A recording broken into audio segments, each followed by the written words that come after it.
que as palavras do Santo Evangelho perdoem os nossos pecados. Meus queridos irmãos e minhas queridas irmãs, já passamos da metade da quaresma, quarto domingo desse tempo forte na liturgia da igreja. E nesse domingo, a liturgia nos faz olhar um pouquinho para a luz da Páscoa. De forma muito bonita, a liturgia, as leituras que ouvimos, quer nos fazer antever um pouco a claridade da Páscoa com esse tema da luz. Você pode se lembrar bem que a cada domingo um símbolo do batismo tem sido apresentado para nós na quaresma, porque esses textos quaresmais, esses textos catecumenais, desde a antiguidade, a igreja usava para preparar os candidatos a receber os sacramentos da iniciação cristã. Por isso, na semana passada, nós falávamos da água, Jesus com aquela mulher samaritana. Hoje o tema da luz, esse cego de nascença. Domingo que vem, o tema da vida. Jesus vai nos mostrar na ressurreição de Lázaro que ele é a vida. Mas esse tema da luz que o Evangelho de hoje, as leituras nos mostram, não é uma luz simplesmente para enfeitar o nosso caminho, não é um adorno que Deus está preparando para nós, mas é uma visita de Deus ao nosso interior. A quaresma é esse tempo oportuno de deixar Deus visitar os lugares do nosso interior que ainda estão escuros, lugares de sombra dentro da nossa alma. Quando olhamos para o projeto de Deus a nosso respeito, sabemos que Ele é luz, mas em nós ainda habita tantas experiências de trevas.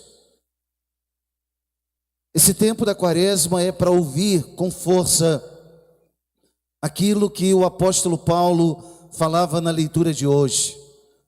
Desperta, tu que dormes. Não aqui falando de um sono, da preguiça do corpo. Não é nesse sentido que Paulo está apresentando. Mas ele está falando de um cansaço da alma. Ele escreve essa carta aos Efésios. A comunidade de Éfeso era uma comunidade evangelizada por Paulo, que viveu o paganismo de forma muito, muito cruel.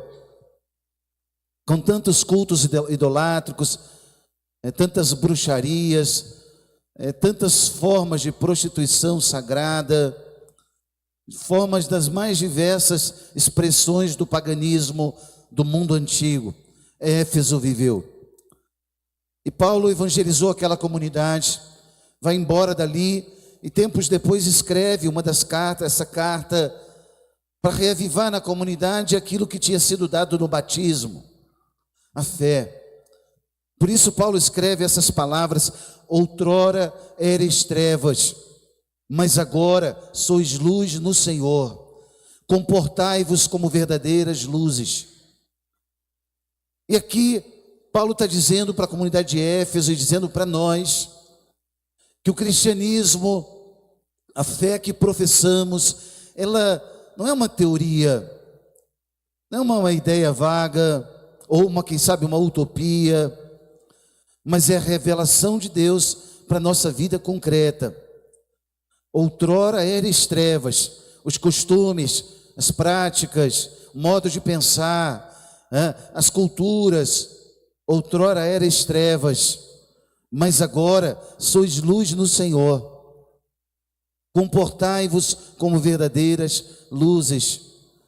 A expressão da fé que se traduz na vida. Por isso Paulo vai nesse trechinho de hoje falando dos frutos da luz. Como é que a minha vida está na luz? Onde eu preciso de bondade, justiça, verdade. Paulo vai trazendo essas palavras para lembrar para a comunidade de Éfeso e lembrar para nós que Deus traz a sua revelação, iluminando os lugares ainda sombrios na nossa existência. Ora, meus irmãos, portanto, Paulo vai terminar dizendo: desperta, tu que dormes, levanta-te dentre os mortos, e sobre ti Cristo resplandecerá, Cristo te iluminará, né? Desperta, tu que dormes. Às vezes a nossa vida cristã, ela fica assim, meio sonolenta, meio preguiçosa, numa aparente letargia, numa experiência de deixar as coisas acontecerem. E a palavra de Deus vai dizendo para nós que essa luz que foi lançada sobre nós, no nosso interior, ela precisa iluminar os ambientes onde nós vivemos. Por isso esses textos, hoje os 4 textos, trazem para nós essa luz. De onde vem essa luz? Essa luz é uma pessoa, ela é Cristo. Paulo termina a leitura dizendo isso, né? É Cristo, e sobre ti Cristo resplandecerá. É Cristo quem te iluminará. Então o sono não é só uma preguiça do corpo, não é simplesmente, não está falando de uma morte biológica, mas ele está falando de uma atitude da alma, de uma expressão do nosso interior. E aí vamos entendendo o evangelho de hoje, onde Jesus quer curar a nossa cegueira, a nossa visão do mundo e das circunstâncias, não só nossa, mas ao longo da história bíblica, vários homens também passaram por isso. Samuel, por exemplo, na leitura de hoje, quando ele chega na casa de Davi, a primeira leitura, Deus tinha mandado ele à casa de Jessé, para escolher um dos filhos de Jessé, para ser o rei de Israel. E Samuel fica encantado com o primeiro que ele vê, ele acha, é esse aí, é o mais forte, bela aparência, tem estatura robusta.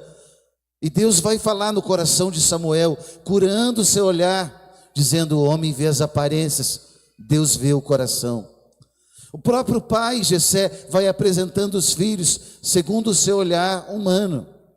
O homem vê as aparências, Deus vê o coração. O Senhor vai curando a nossa cegueira, curando o nosso olhar distorcido, olhar míope, olhar que vê somente aquilo que é material, externo, físico, e vai nos dando um olhar sobrenatural. Para Samuel, para Jessé, a mesma coisa para Paulo, que achava que estava correto quando ele mandava matar os cristãos, quando ele saía de Jerusalém e ia para Damasco, ele achava, e ele teve que cair por terra, e enxergando aquela luz forte, fica cego, e Cristo vai ser agora luz na vida dele. Quem és, Senhor? Eu sou Jesus a quem tu persegues. São inúmeros os testemunhos, onde a luz de Deus toca, onde a graça acontece, a nossa visão muda. Às vezes resistimos pela nossa vaidade, pelo nosso orgulho. Eu não preciso mudar isso, eu não preciso aquilo. Aí a graça de Deus, ela nos precede, ela nos acompanha, e é ela quem faz a obra. Ela já nos mostra, nos dá condições, mas ela respeita a nossa liberdade. É essa luz de Deus sobre nós. E aí, repito, a gente vai entendendo o evangelho de hoje. Um cego de nascença. Jesus está passando por ali, e os discípulos fazem uma pergunta que era uma indagação comum na antiguidade: quem pecou para que ele nascesse assim? Ele ou seus pais? De quem é o pecado? Como quer dizer, que história é essa? Ele está pagando por alguma coisa? É um karma? É uma reencarnação? É um castigo? Que história é essa? Perguntas que não saíram do imaginário popular também nos nossos dias.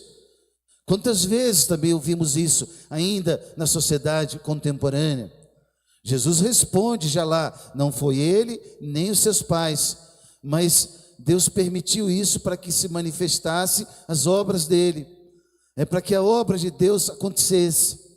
Como assim? Sim, Deus aproveita da nossa fragilidade, da doença, de uma situação em que humanamente eu não tenho condições de resolver. Deus se aproxima, não como uma teoria, mas para manifestar a sua revelação. E aí você pode olhar para a sua vida, as perguntas que você também faz, aquelas indagações profundas de dilemas na tua existência, ou de provações pelas quais você já passou ou está passando, E você pergunta, mas Senhor, o que é isso? É um castigo? O que aconteceu? E daí por diante, e Jesus fala, não foi ele nem seus pais, mas para que se manifestasse a obra de Deus. Deus se aproxima das situações difíceis da nossa existência para revelar quem Ele é, para revelar o seu amor infinito pela nossa existência. Ora, ali então Jesus tem um gesto sacramental. Ele pega saliva, isso mesmo, cuspe, pega um pouco de terra, um punhado de terra, faz um pouquinho de lama e coloca sobre os olhos daquele cego. Ele poderia dizer só com a sua palavra, eu quero, fica curado. Pela palavra dele, ele criou todas as coisas, ele é Deus. Mas olha o gesto sacramental. Lá no livro do Gênesis, Deus cria o mundo, cria o homem do barro, do pó da terra, sopra sobre as suas narinas. Na criação, uma ação de Deus. Aqui, a recriação. Deus recria o mundo a partir de Jesus Cristo. Reparem, meus irmãos, gesto sacramental. Podia dizer só com a sua palavra, mas se utiliza da matéria. Na Eucaristia também, ele podia dizer e aqui aparecer para nós e nos santificar de uma vez só. Mas não, ele insiste, é o pão e o vinho. No batismo é a água, no crisma é o óleo. E daí por diante, em cada sacramento, é um sinal sensível. A sua graça se manifesta nos sacramentos através dos sinais sensíveis. Assim é no matrimônio, assim é no sacramento da confissão. Cada sacramento. Aqui é um gesto sacramental, é um gesto em que Jesus vai manifestando a sua graça. Ele está curando na vida desse cego, não só a sua visão física, ele está curando o seu interior. Ao longo do texto que nós ouvimos, esse cego, para ele, Jesus é um homem estranho, depois ele é um mestre, depois ele é um profeta, depois e vai pouco a pouco fazendo o caminho da fé. Por isso é um texto catecumenal, é um texto que nos prepara para o batismo, para a Eucaristia, para a crisma, porque conosco também acontece assim. A gente ouviu falar, é um desconhecido, é um tal mestre, mas ele nos tocou, e a gente vai aprofundando a fé. Como é que termina o texto? O texto termina dizendo, Jesus, depois de todo aquele interrogatório dos fariseus, Jesus fica sabendo, e aí pergunta para ele, tu acreditas no Filho do Homem? Quem és, Senhor, para que eu creia nele? Olha aí, ao passo da fé, quem és, Senhor? A pergunta da fé, quem és, Senhor, para que eu creia nele? Jesus disse, tu o estás vendo, é ele que está falando contigo. O cego, aquele que tinha sido cego exclamou, eu creio, Senhor, e prostrou-se diante de Jesus. Irmãos, todo esse texto enorme que a gente leu, toda essa hora passada aqui, toda a nossa caminhada na vida religiosa, é para isso, para que a gente dê o passo da fé e se prostre diante de Jesus.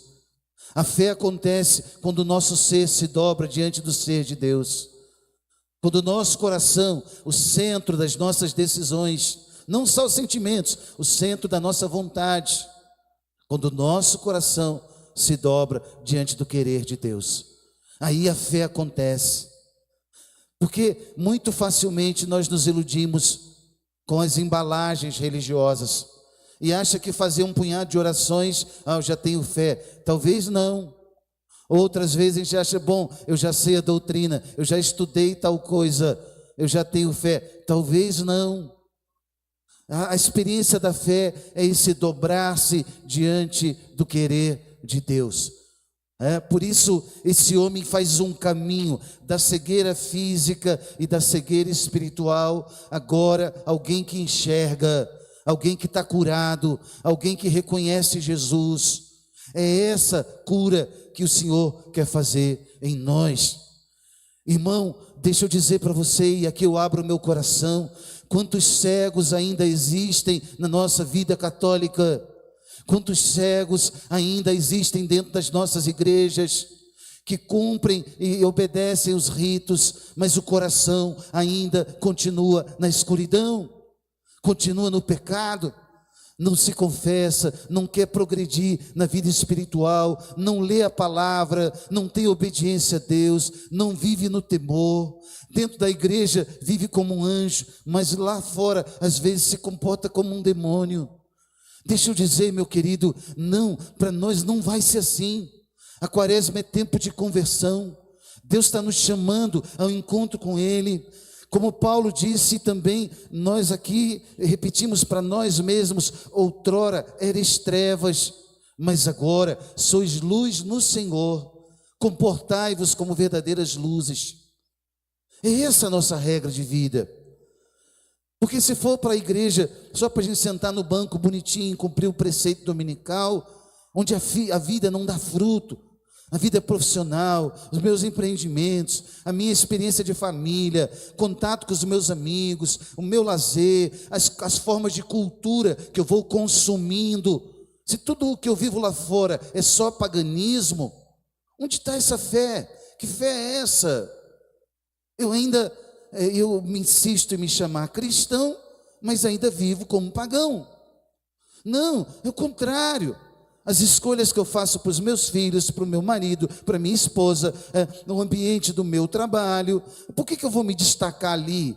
Não é porque eu sou melhor do que ninguém, não, é porque a luz de Deus habita em mim, e eu vou iluminar aquele ambiente.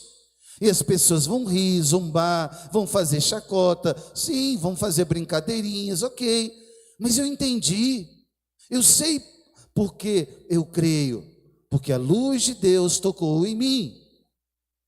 Irmãos, aqui nessa cura do cego e nesse caminho catecumenal, né, a gente vai entendendo que Deus, como disse a Samuel, vê o interior, né, não só as aparências, essa mudança de olhar sobre mim mesmo e sobre a realidade à minha volta. É aí que está acontecendo a cura. Pode acontecer de eu gastar a vida inteira numa terapia, tentando resolver psicologicamente aquilo que não é psicológico, aquilo que é espiritual. E é claro, há muitas demandas que eu preciso resolver também nesse campo, ok. Pode acontecer de eu gastar a vida inteira com médicos e remédios, né, e fármacos dos mais, quem sabe, evoluídos, e continuar doente. Porque a cura não é no meu físico, a cura é no espírito. É ali que precisa acontecer essa cura. Se o espírito for curado, as outras áreas todas, elas estarão sadias. Aí eu vou ter humildade para procurar o médico, para fazer o exame, eu vou ter humildade para fazer o tratamento, se preciso for a terapia que eu precisar, ok. Mas enquanto o espírito não for curado, enquanto a cegueira da alma permanecer, eu serei simplesmente uma arrogância ambulante no meio do mundo. Eu sei, eu posso, eu faço. Na minha vida eu mando eu e ninguém tem nada com isso. Quanta gente vive assim, emborrecido pelo próprio pecado. Quanta gente vive emborrecida pelo próprio pecado. Por isso, queridos, hoje nós queremos também fazer esse caminho. Nós cantamos de forma tão bonita aqui hoje no Salmo, né? O Senhor é o pastor que me conduz. Mariana, dá para a gente cantar daí um pedacinho desse refrão? Olha que coisa linda que o salmista ensinou para nós. Jesus curou a nossa cegueira, o nosso olhar agora é sobrenatural, tem um monte de encrenca para resolver, problemas, dificuldades. A gente está no vale da sombra da morte às vezes, né? Não consegue ver nem a luz do dia seguinte, mas a gente já sabe, ainda que eu passe pelo vale, o Senhor está comigo. É Ele meu bordão e a minha segurança. Nenhum mal eu temerei, porque Ele é o meu pastor, nada me faltará. O que eu quero que você faça nessa manhã, querido, e eu quero te propor isso, nessa quaresma. Eu não sei como você viveu as 3 semanas anteriores, mas recomeça hoje, retoma o teu propósito, e com fidelidade reconhece isso. O Senhor é o meu pastor, e nada me faltará. O Senhor é o meu pastor. É Ele quem conduz a minha vida. Vamos cantar mais uma vez esse refrão, pensando nessas palavras. O Senhor é o pastor